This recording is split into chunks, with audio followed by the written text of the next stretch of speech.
everyone. Today we're sitting down with Thomas Curran of Thomas H. Curran Associates to talk about the recent expansion of insolvency litigation and asset recovery that's gone from the more typical, but we'll talk about that more, in New York, Delaware, into Texas and the whole Southwest. So, Tom, let's start by introducing yourself and any relevant qualifications or experience that you have that we should know about for this. Sure. Good morning. It's good to be with you.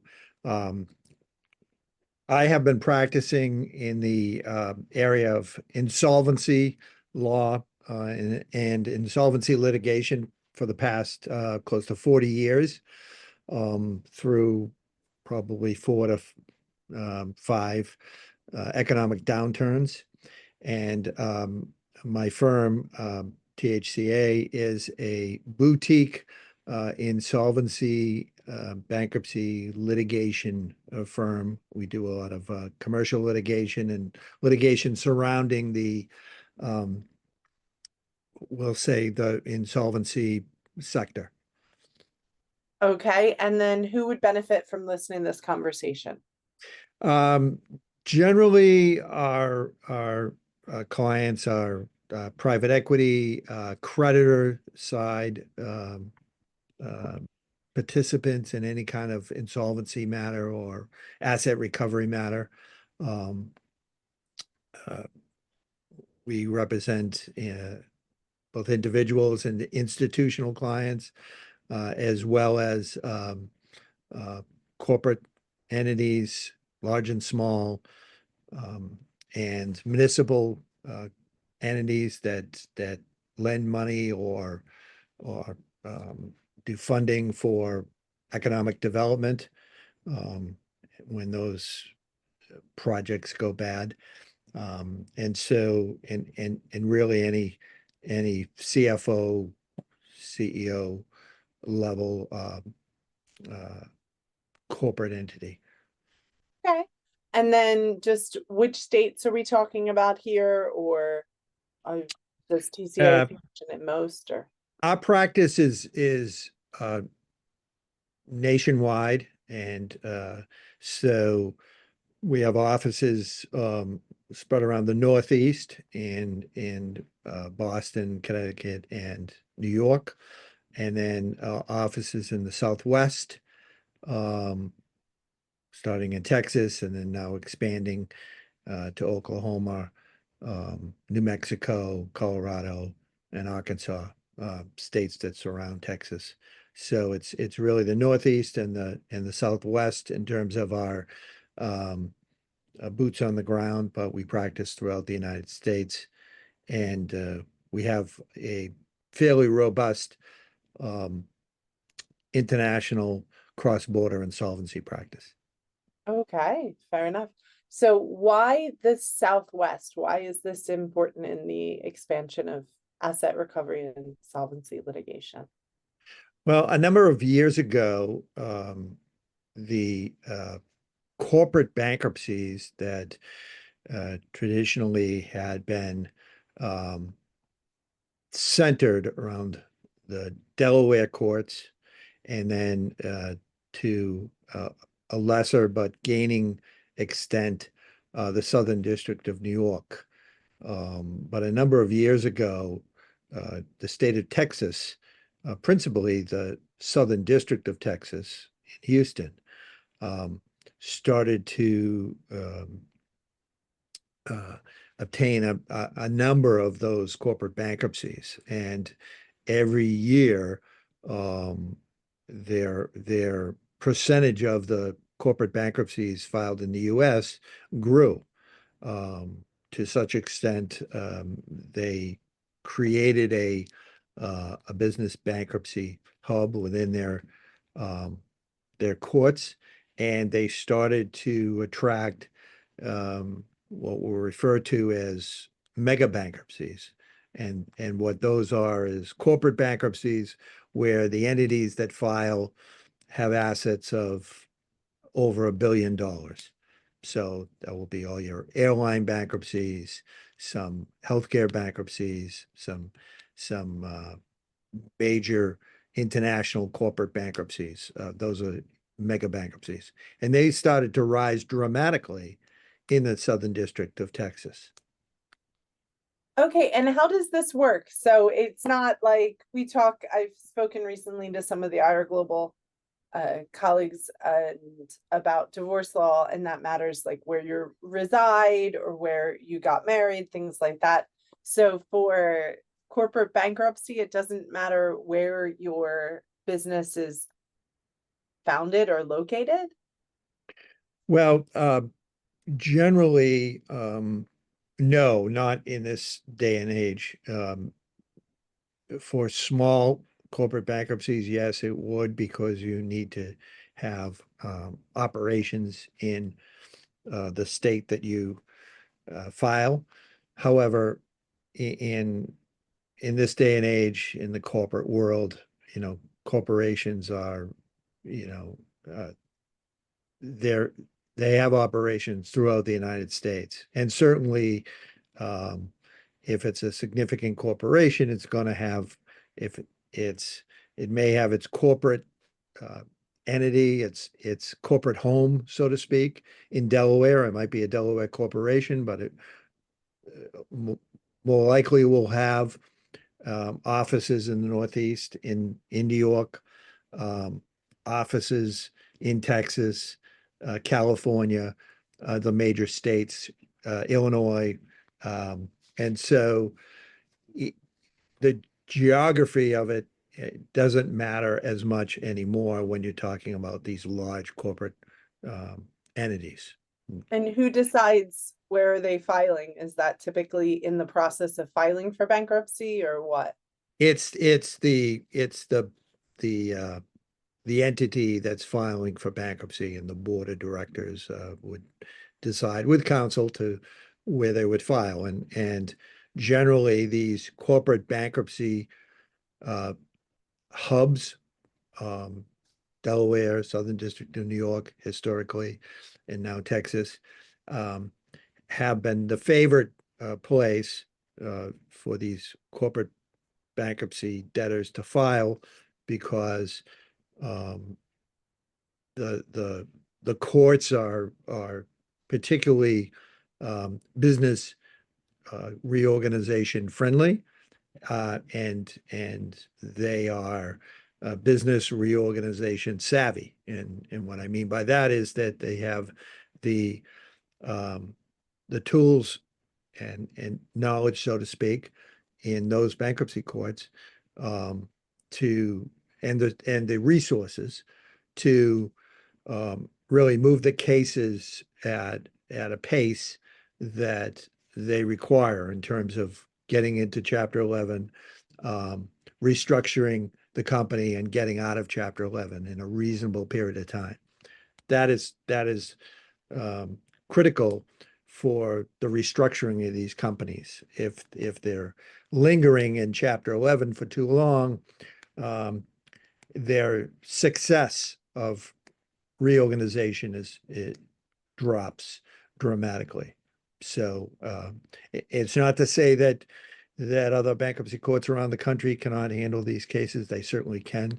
Um, but it's a trend in terms of um, the ability of some of these courts to handle these cases in a fashion that is perceived, at least, to be uh, the fastest and more efficient.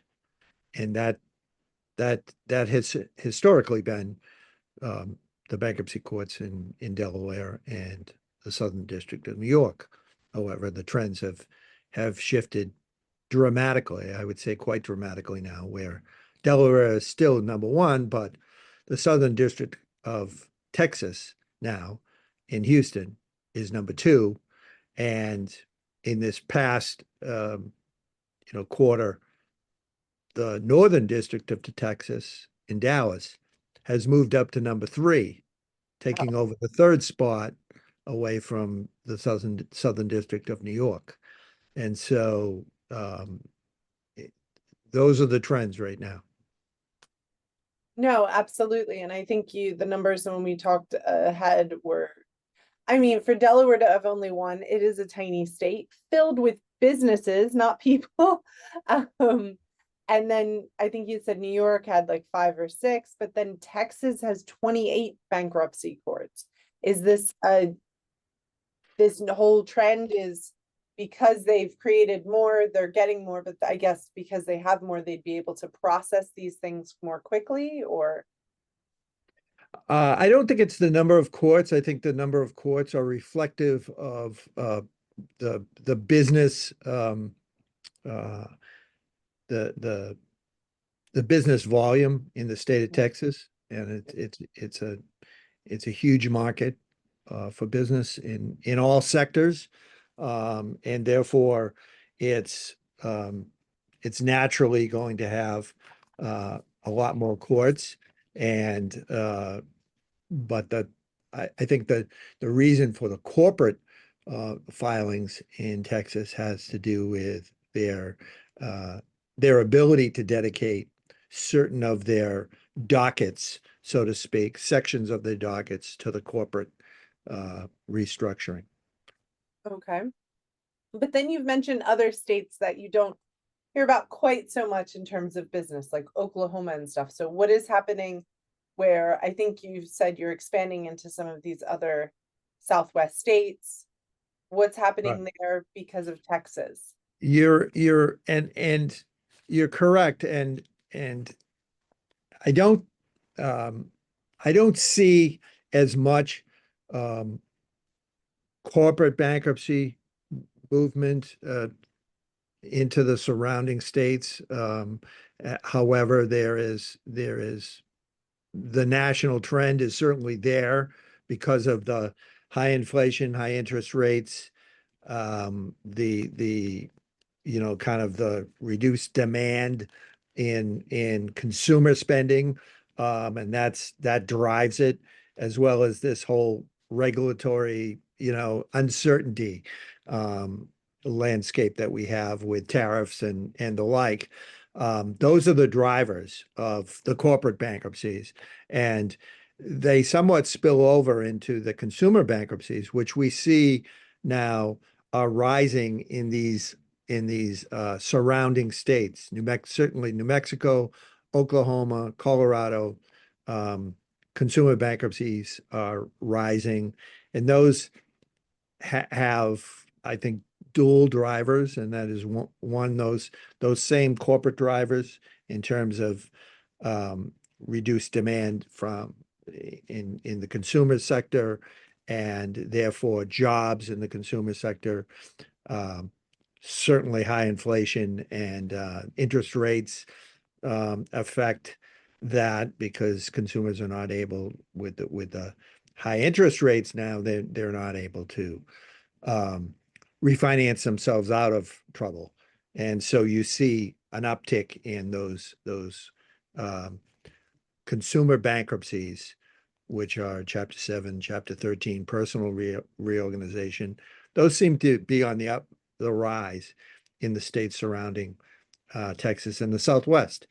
And, you couple that with the student loan pressures, which um, are continually creating over the past 5 years. We've seen those continually increase pressure on the consumer.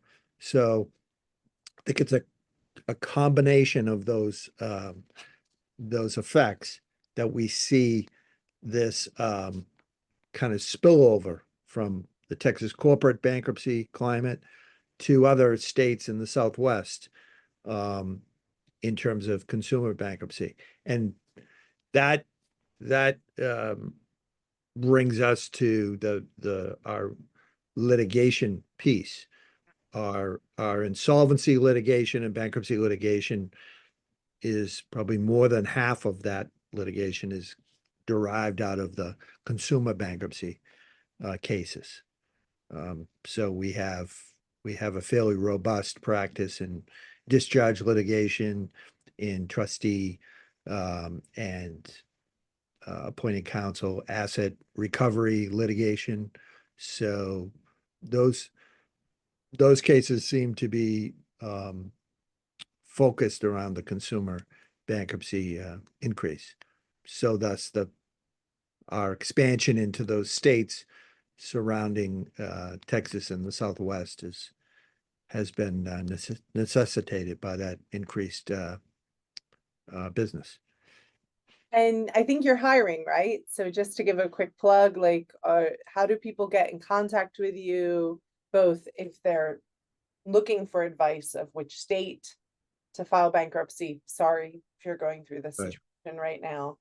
It's not the best, but hopefully it will lead to a reorganization for success. And also, like, maybe if they're in these states that you're expanding into and they want to connect with you, what's the best way to get in touch? Sure, it's probably the best way is through the website. And you know, that you can get a sense for the expansion that we're going through now in the Southwest, and contacting us through the website. And we are a nationwide company. No matter where we are, uh, there's only one website, only one. Our email addresses are the same, and our only one telephone number, 617-207-8670. And that's on the website. And so you call one number and you get the firm. Okay. And that's thcalaw.com. I just thought I'd plug it there for you. That's it. Absolutely. And this is, if first of all, if you enjoyed this, Tom and I had a conversation a little over a year ago about the Dunn cross-border insolvency case. So you can hear about that. What I can say is a SCOTUS win for Tom's team, Tom and his team. And then we're also going to have future conversations about bankruptcy, specifically in the healthcare space, and crypto clawbacks, which is a whole new world of information for all of us, no matter how long you've been in crypto for. Thank you so much, Tom, for this conversation. And thank you, listeners. If there's something that you learned from this conversation or you think can benefit others, please do share it forward. Thank you. Thank you again for having me.